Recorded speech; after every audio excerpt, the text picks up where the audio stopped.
With the U.S. stock market currently closed for the weekend, Opendoor Technologies, ticker OPEN, finished Friday's trading session on September 26, 2025, at a price of $8.81 per share. This represented a drop of 3.08% on the day, a figure that on its surface seems to continue the volatile narrative this stock is known for. But the simple closing price and that single-day percentage change conceal a far more interesting story brewing just beneath the surface. The common wisdom is that Opendoor is a binary bet on the housing market, a simple hostage to mortgage rates. The expectation is that as rates go up, Opendoor's value goes down, period. But the reality of what's been happening in its trading patterns and, more importantly, who has been quietly accumulating shares, challenges this simplistic view. Just a couple of days ago, a Schedule 13G filing hit the SEC's database, revealing that Jane Street Group, one of the most sophisticated quantitative trading firms in the world, has taken a passive stake of 5.9% in the company, amounting to over 44 million shares. This isn't a firm known for making simple directional bets on housing. This is a move that suggests a deeper play is at hand, one based on volatility, market structure, or a fundamental misunderstanding by the broader market of Opendoor's operational pivot. This is the reality that should make any serious investor pause and reconsider the prevailing narrative.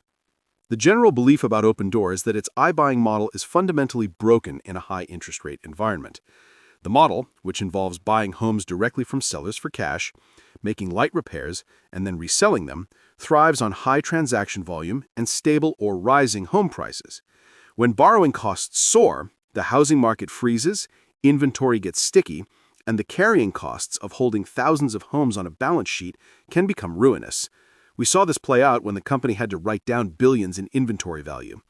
Many investors, particularly those making quick trades on the Robinhood app or using simplified platforms for online investing, see the headlines about high mortgage rates and sell, assuming the business case is null and void.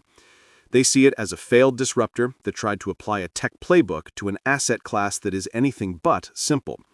They lump it in with other high-growth, no-profit tech names and move on to safer harbors or more straightforward growth stories like Nvidia stock or Apple stock.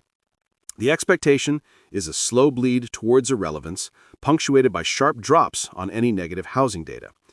However, the deeper take, the reality of the situation, is far more complex and intriguing.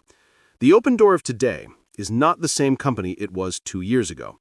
Management has been forced to make drastic operational changes, focusing on surgical precision in the markets where it operates and completely overhauling its pricing algorithms. The goal is no longer growth at all costs. It's survival and a path to profitability, however narrow. The recent trading data supports this nuanced view. While the stock closed down on Friday, the volume was a massive 168 million shares. The day before, it saw volume of over 371 million shares. This is not the sign of a forgotten stock fading into obscurity.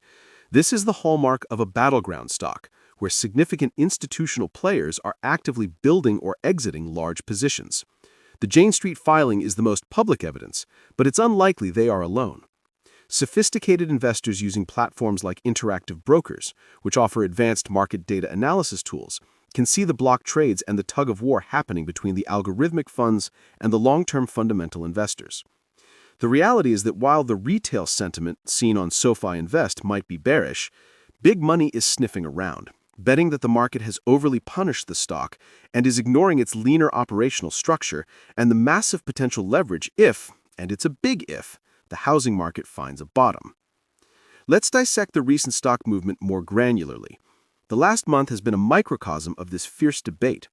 The stock has shown incredible momentum, running from the low single digits to a 52-week high of $10.87 before this recent pullback.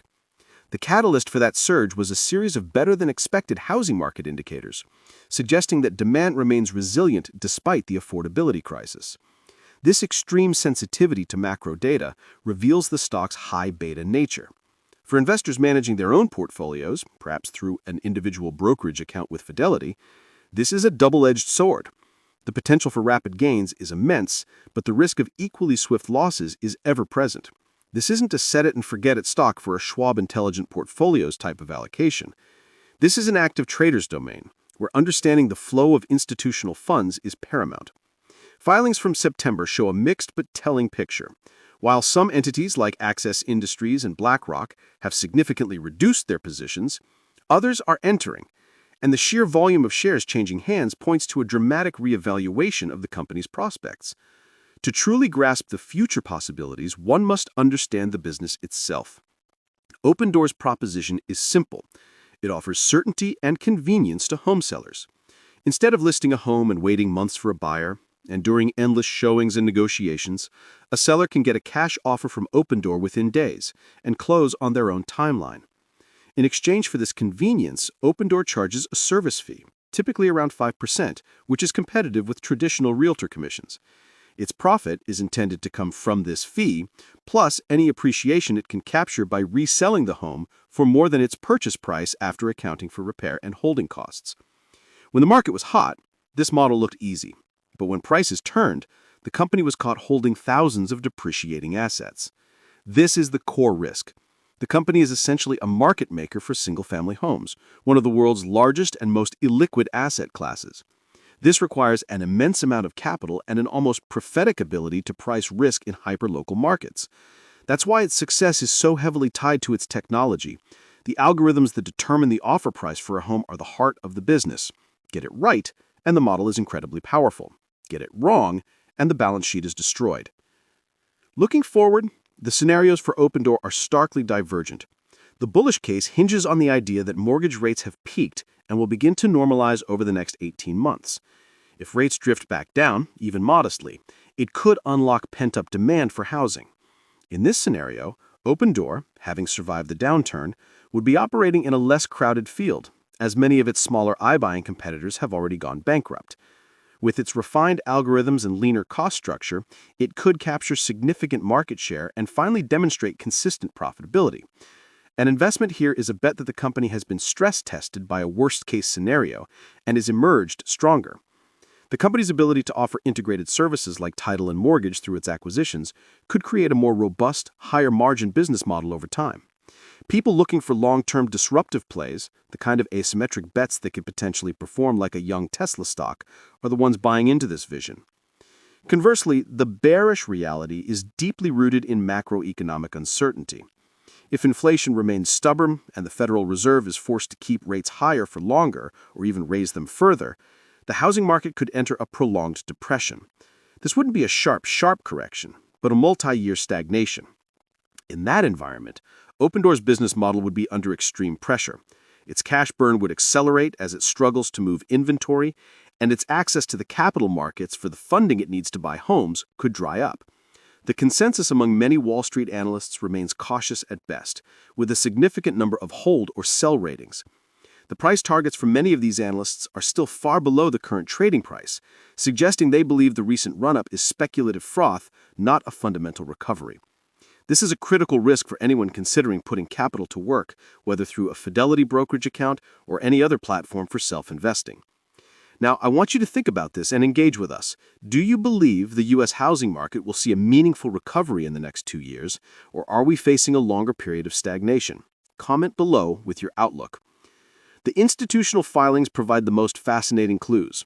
The move by Jane Street is a major vote of confidence, not necessarily in the long-term housing market, but perhaps in the company's ability to manage its inventory and generate value from market volatility.